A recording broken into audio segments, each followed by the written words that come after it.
Hey guys, I'm Zuleidy. I'm a criminal justice major with a minor in forensics, and I'm here to tell you about my obscure but phenomenal moment. So let's get into it.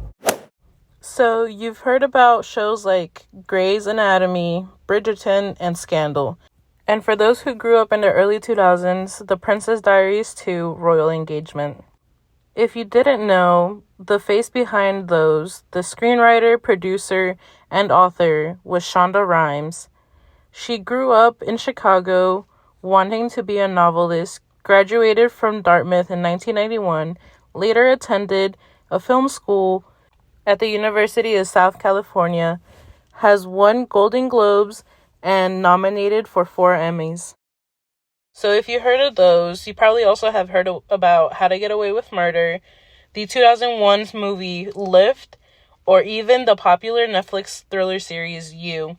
If you didn't know, famous TV director and producer Demaine Davis was behind these. Her career started off as a creative director and copywriter. For 25 years, she owned 2 small ad agencies, directing over 70 commercials, working with companies such as Nike, Reebok, Coke, and Snapple. Demaine Davis is also a product of the hashtag Ava effect. So what is that, and who is Ava? Ava DuVernay has many titles, from director, producer, to writer, and even marketing and distributing. That being said, the Ava effect is her way of uplifting other females within the industry and those who are trying to get into the industry through the show Queen Sugar, as well as distributing works done by other women and people of color through her company, Array. Ava has been nominated for the Grammys, Academy Awards, Emmys, and the Golden Globes, and has won awards in the NAACP, the BAFTA, film and TV, and has also won an Emmy. Her Netflix series, When They See Us, got 16 Emmy nominations alone. She was also the first Black female director to have a budget over $100 million for her movie A Wrinkle in Time. All of this has happened within the first 18 years of her being in the industry. She started back when she was 32 years old. And you know what movie has one of the best costumes? Black Panther. Both of them, that is. I'm not the only one who thinks this. So here are a few words from the designer behind it all, Ruth E. Carter. Marvel may have created the first Black superhero, but through costume design, we turned him into an African king. She's designed for movies such as Selma, Malcolm X, and Coming to America, and of course, Black Panther. Her work has helped shape Afrofuturism style and focused on giving power to all actors that wear her designs, such as Oprah Winfrey, Chadwick Boseman, Angela Bassett, and Denzel Washington, just to name a few. She's a 4-time Academy Award nominee with 50 feature films.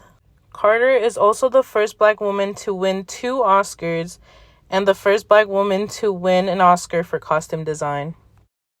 I feel that this win opens the door for other young costume designers that, may not think that this industry is for them, and hopefully they'll see me and they'll see my story and they'll think that they can win an Oscar too. This is Madame E. Toussaint. Born Jenny Louise Van Der Zee, was an African-American visual artist that produced films and paintings recognizing African-American soldiers in World War I. She worked alongside her husband, Ernest Toussaint, creating a 2-reel, 12-part film named Doing Their Bit in 1916.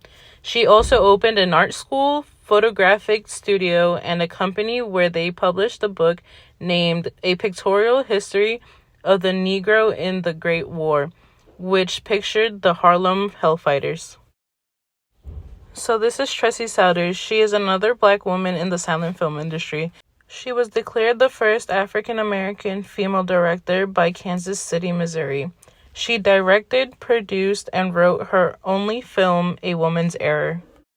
Maria P. Williams was declared the first Black female film producer, born January 1st, 1866 in Versailles, Missouri. Maria was a schoolteacher and heavily involved with activism in her early adult years, traveling throughout Kansas City giving lectures on current topics relating to politics and social justice. She became editor-in-chief for a newspaper called The New Era, which led to her publishing her own newspaper called A Woman's Voice. She would publish essays covering current social issues and later on published her memoir, My Work in Public Sentiment, in 1916. That same year, she married Jesse L. Williams, who owned a motion picture theater and also created the Western Film Producing Company. In 1923, she released a film called The Flames of Wrath, which she wrote, produced, and acted in. It was a 5-reel crime drama that consisted of murder and robbery. Shortly after its release, her husband died, and the film was considered lost. That was until 1992 when George P. Johnson and the UCLA found a singular frame. After the death of her husband, she shortly